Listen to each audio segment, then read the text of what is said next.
안녕하세요. 제가 이 글을 쓰게 된 건 제 아내에게 정말 못할 짓을 저질렀기 때문이고, 지금도 제가 한 실수에 대해서 어떻게 하는 게 맞을지 정말 너무나도 혼란스럽고 마음이 답답합니다. 간략하게 현재 상황을 말씀드리자면, 저는 제 아내의 언니, 그러니까 즉 처형과 술을 마시다가 실수를 해버리게 되었고, 이 사실을 어떻게 해야 할지 정말 난감합니다. 제 사연을 들어주시고 현명한 조언 부탁드릴게요. 우선 저는 30대 초반에 4년간 사귄 여자친구와 결혼했습니다. 연애 기간이 길었던 만큼 중간에 헤어졌다가 만나기를 여러 번 했고, 우리에게 위기가 있을 때마다 여자친구의 언니가 메신저 역할을 해줬습니다. 아내의 언니는 공무원이고 34살이었죠. 30대이지만 출산을 안 한 아가씨라 그런지 30대 중반을 달리는 나이인데도 유독 동안의 하얀 피부와 S라인 몸매를 가지고 있어서 그런지 20대처럼 보였고, 누가 봐도 뒤돌아볼 정도로 예쁘고 매력이 넘쳤습니다. 처형은 주변 직원들의 곁눈질이 따갑다고 깔깔거리고 자랑을 하는 그런 성격이었죠. 처형은 독신주의자라고 주장하고 다니는데, 주변에서 소개팅을 해주면 망설이지 않고 나간다고 합니다. 일단 공무원이니 소개팅 제의가 많이 들어오는 것 같더라고요. 아내와 만날 때마다 전에 소개팅남이 어쨌다 저쨌다고 일장연설을 늘어놓았습니다. 제 아내는 큰 키에 마른 몸이고, 처형은 큰 키에 S라인이니 자매가 키는 닮았어도 몸매는 완전 상반되었던 거죠. 처형은 길을 지나가도 사람들의 시선이 자신에게 꽂혀 있는 것을 알고도 은근히 즐기는 듯한 느낌이 들었습니다. 저 스스로도 그러지 않으려고 많이 애를 써봤지만, 직업도 좋고 몸매도 훌륭하며 성격도 밝은 처형을 아내와 만날 때부터 몰래 좋아하게 되었던 거죠. 사람 마음이라는 게 마음대로 되지가 않잖습니까? 그래서 아내랑 사귈 때 한 번은 셋이서 술을 마셨던 적이 있습니다. 술을 마시던 중 아내가 화장실에 갔을 때나 처형에게 말했었죠. 나 사실 누나도 좋고 현숙이도 좋아라고 말해봤는데, 처형은 정신 차려 이놈아 라고 꿀밤을 때려서 그 자리에서 마음을 접어야 했습니다.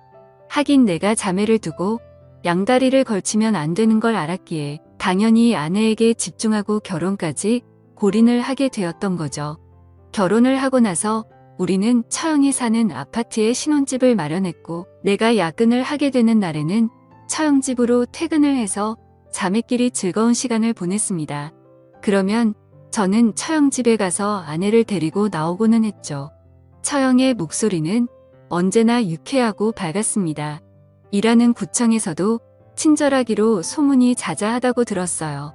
하루는 아내를 데리러 처형 집에 갔는데, 처형은 깜빡 잊은 것인지 몰라도 집에서 혼자서만 있을 때 입는 그런 수준의 민망한 원피스를 입고 있었습니다. 제가 민망해서 시선을 피하자 처형은 현숙이 방금 집에 갔어 라고 말했고, 저도 모르게 심장이 두근거렸고 민망한 이 순간을 어떻게 넘겨야 할지 고민하고 있었습니다. 그런데 처형이 갑자기 우리 집에 온 김에 차나 한 잔 마시고 가라고 하더라고요. 저는 반가운 마음에 처형 그럼 나는 아이스 커피 타줘 라고 했고, 처형의 뒷모습을 봤는데 정말 이러면 안 되지 하는 마음에 환장하겠더라고요. 저는 애써 눈을 딴 데로 돌렸고 시원한 아이스 커피로 진정하려고 했습니다. 그런데 처형은 가스레인지 쪽으로 다시 향하더니 공국을 끓여놨다며 이제 다 식었으니 좀 가져가 라고 하면서 가지고 오다가 그만 주방 바닥에 묻은 물기에 미끄러져서 공국을 다 쏟았고 처형도 넘어지고 말았습니다. 그런 처형을 잡아주면서 일으켜줬습니다. 에구 어떡해 해. 많이 아프겠다. 왜? 삼복 더위에 공국을 끓여. 퇴근하면 좀 쉬지라고 하면서 얼른 키친타올을 가져와서 처형의 옷을 툭툭 닦아주다가 처형의 몸에 살짝 스쳤던 거죠. 처형은 반사적으로 나 얼른 씻어야겠다라고 하며 서둘러서 욕실로 갔습니다. 그러면서 문을 살짝 열고서는 잘 가.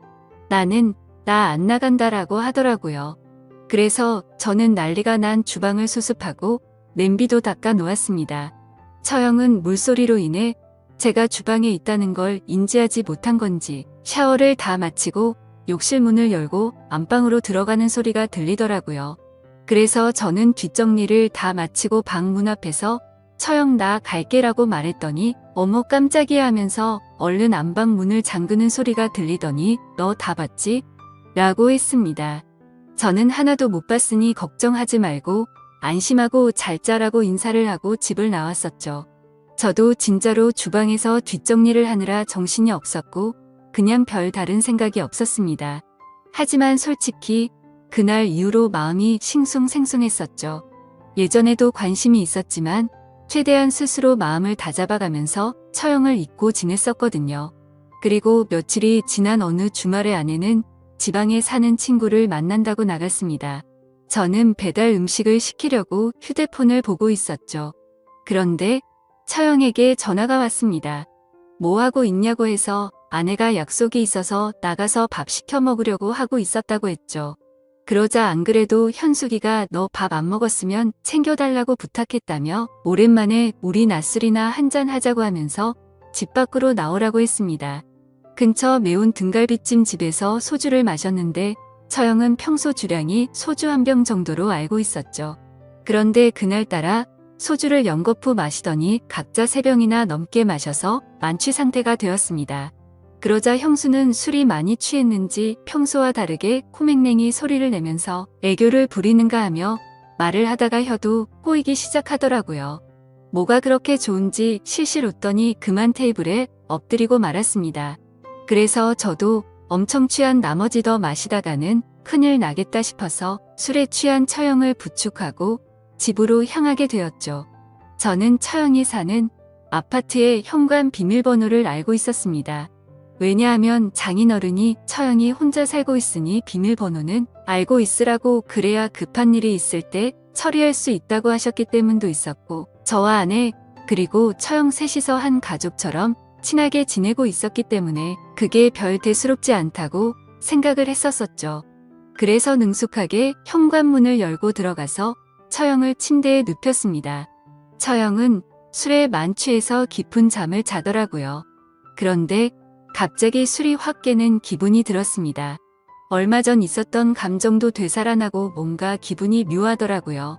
그래서 얼른 집으로 가야겠다고 생각하고 일어나려고 하는데 처형이 너 어디가 이렇게 취한 목소리로 말했습니다.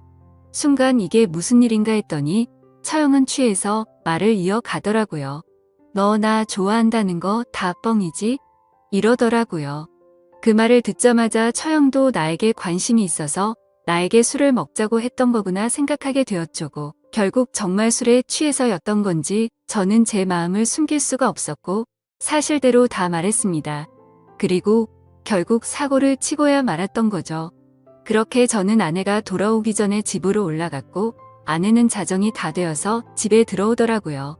터미널에서 세련된 가방이 있어서 저를 주려고 사왔다고 했습니다.